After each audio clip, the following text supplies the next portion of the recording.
You ever read a news article about how a $1 billion company isn't paying taxes this year and wondered why?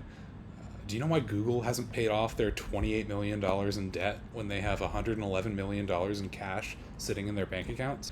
Unless you're living under a rock, it's pretty clear that the way that businesses treat their money is fundamentally different from the way that normal people like you and me handle their finances. Why is that? Is it about their scale and amount of resources? Are CFOs just smarter than your average Joe? Are conspiracy theorists right that maybe you have to play by different rules because the system is rigged against the little guy? No. My name is Dylan, and I've spent the last decade of my career working as a finance manager across some of the biggest companies in America. Across my time in corporate and now working as CFO of a startup, I've realized that the differences between business finance and personal finance are much more of an education issue than a time spent budgeting issue. Over the course of my career, I found that the way that I look at my personal money has completely changed. And these adjustments in my mindset have allowed me to accrue wealth at a rate that's even faster than those with a salary that's more than double my own. Maybe most importantly, the secret isn't that Fortune 500 companies are eating ramen and lentils every night. There's just a better way to do things. In the 2024 media landscape, it's really easy to feel like there's nothing but doom and gloom for your financial well-being.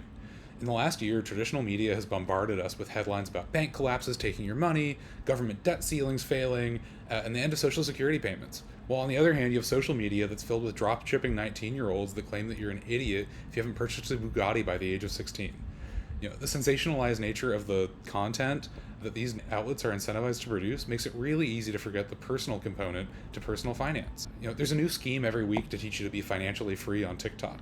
Sometimes it's Section 8 rentals, other times it's just tax fraud.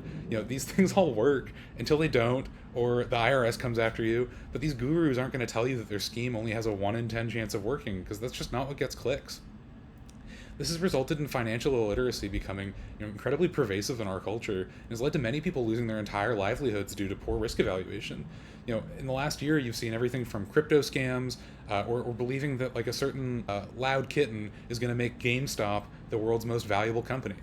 And this one time too many over the last year or two, and my blood pressure has been raised accordingly, I realized that I could help combat the disinformation that's rampant on the internet today by sharing what actually works in corporate America, what's driving the billions of dollars that's moving our economy today.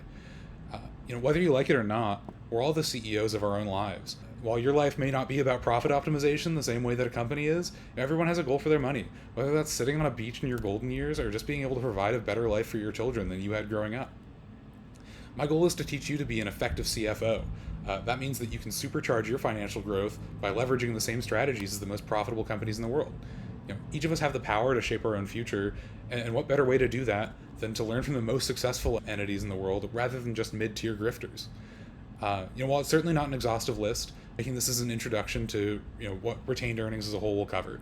Looking to come up with better ways of measuring and managing your personal finances, helpful frameworks for building wealth, career tips from somebody that has a history of navigating the corporate ladder pretty effectively, common misconceptions about money, and some hidden things that you might find interesting at the corporations that surround our everyday lives.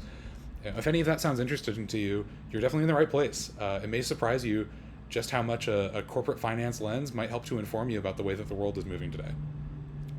So whether you're interested in improving your financial health, learning insider secrets about corporate finance, or just want a novel way to think about money, go ahead and like and subscribe to make sure that you get each week's posts hot off the presses, because it's time to learn how to run your money like a business.